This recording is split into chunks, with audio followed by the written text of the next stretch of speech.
خۆشەویستەکانم حەدیثێک هەیە پێغەمبەری خوا صلی الله عليه وسلم ئەفەرمێ ڕۆژی شەمان بە ڕۆژوو مەبن ئیلا لەوەی کە فەرزە لەسەرتان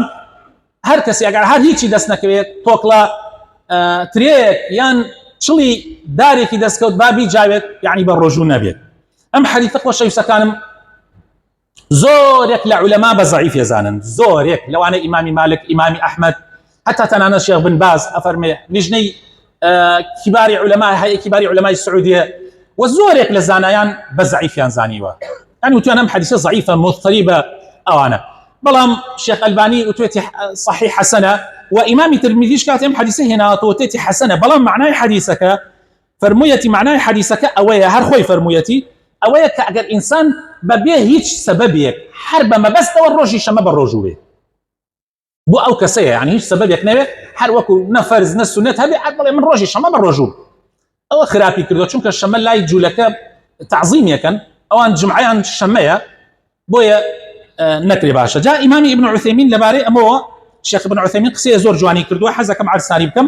و خەڵکی تریش ئیسفادەی لێ بکە بڵاو بێتەوە ئەم ڤیدیۆیە، خەڵکی تر ئیسفادەی لێ بکە. ئەویش ئەوەیە ابن عوثەیمین ئەفەرمێ ڕۆژی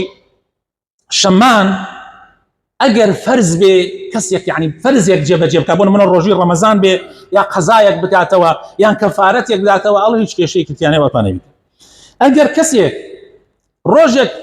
بەر لەوا بگرێ یعنی جمعە بگرێ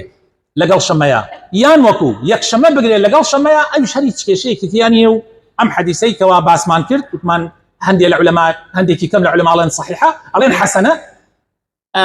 ئەڵێن ئەویش بەری ئەویش ناکەوێت. سێەم ئەڵێ ئەگەر کەسێک ڕۆژنە ڕۆژێ بگرێ ئاخر خۆی سنەتی پێغەمبەر داوودە ڕۆژێ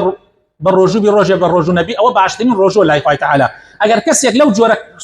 سنەتانەی ئەگر بەری شەمەکەوت ئەویشی بەر ناکەوێت ئەعتیادیە بۆ ئەویش. چوارەم ئەفەرمێ ئەگەر کەسێک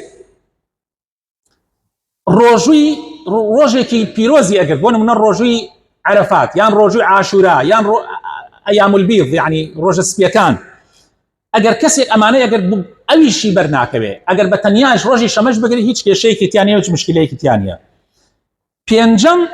ئەگەر کەسێک بە تایبەت بڵێ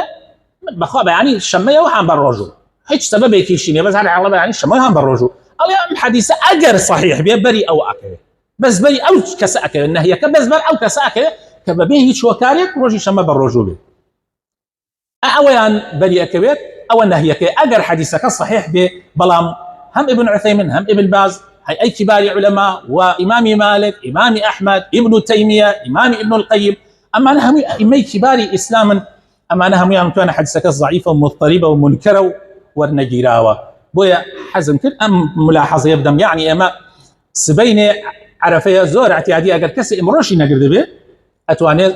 شما بقري ويش كشيء كتيانية هيك كشيء كتيانية ضلتان شخوش ببروجو كتانو ئەو قسانە هەندێک کەس ئەگەر بیکە یان لەوە تا نازانێت یان تحقیقی مۆزوعەکەی بە جوانی نەکردووە یان ڕەیەکی خۆیەتی و خوا